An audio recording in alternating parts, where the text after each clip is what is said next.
Hi there, my name is Sunil Yadav. I'm going to talk about what is extensions in Kotlin, right? How you can create extension functions. So let's go over the official website to get more details, like in terms of definition, right? So, like Kotlin provides an ability to extend a class with a new functionality without having to inherit from the class or use design patterns such as decorator.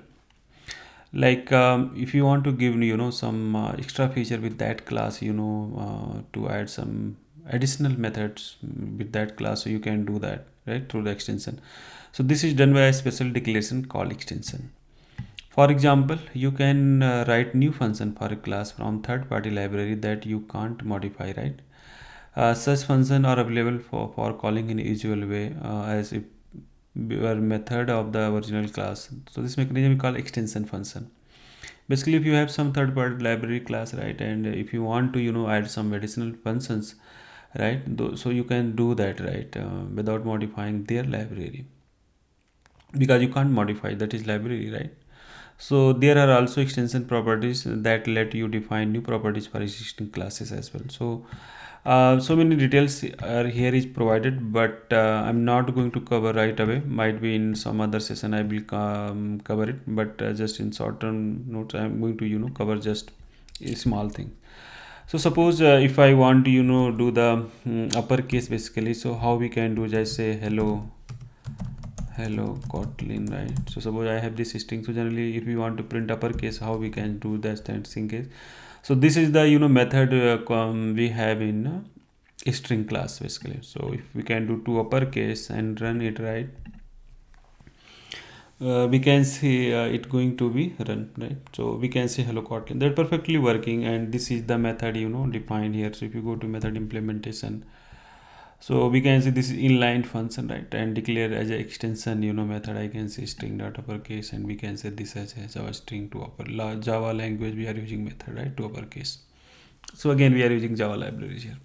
Suppose I want to define the same method, right? So how can I do that? We can add one more function with a string class, right, without modifying this library. Okay, so let's do that, try for it.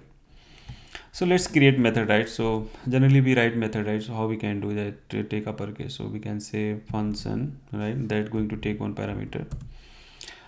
We can say uppercase. So I'm going to say uppercase in place of two uppercase. So I'm going to say x is going to be input, right, and input is string type you're going to pass, and that is going to return string type, and I'm going to say return input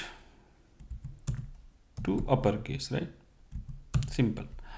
And let's call this method, right? We are passing this method, we are calling this method in this class. Let's do that. I'm going to say hello Kotlin here, right, uppercase. We have defined this method and let's pass the string value. Okay, so let's pass it. So here we are passing that method, and I don't think any big magic here, because we are using the same thing, right? We are have defined one method and calling, so nothing is much special here. The same thing we are doing. But now question is how we can add this method with string class, string library class actually. Like if you see, this is the library basically we are using here. Okay, so how we can add this method with a string? So extension function is saying, hey, please, if you want to do some method with that class, just call this class here and say dot. Okay, so we can see now we have called string class, and I wanted to associate this method with this class, right? So we have to say string dot upper class. Okay, and try it. If you see, right, and we are getting a resolve reference variable because this is now part of our class, right? This is not available for us. So if we call this method, right, through just remove this one, and we can say dot uppercase. Now we can see this method, right? Earlier it was not getting here. This is saying no parameter pass. So why I need to pass the parameter? So let's remove this one, not needed here, unnecessary. So now I saying this input is not available, right? So because I remove this parameter, so how can I get that reference of that variable, this string which is going to pass to this method? So we generally refer this actually here. So what is this means? Whatever I'm going to call this field, this value is going to refer with this, actually is going to be passed into this method. So let's run it and see this working or not. So it's perfectly working. Let's change something, like hello Kotlin extension, right? Let's see it's working or not. So we can say it's working, right? It's making everything is caps.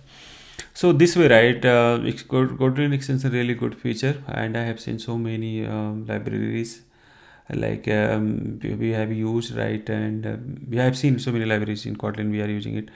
And we can also customize the class or library to define our method, and we can use it up to us our requirement. It's really flexible, easy to us to define some other method with that class. So thank you for your time, hope you learned something new, and please subscribe my channel, share your feedback and comments, and that's it from this presentation. Thank you for your time.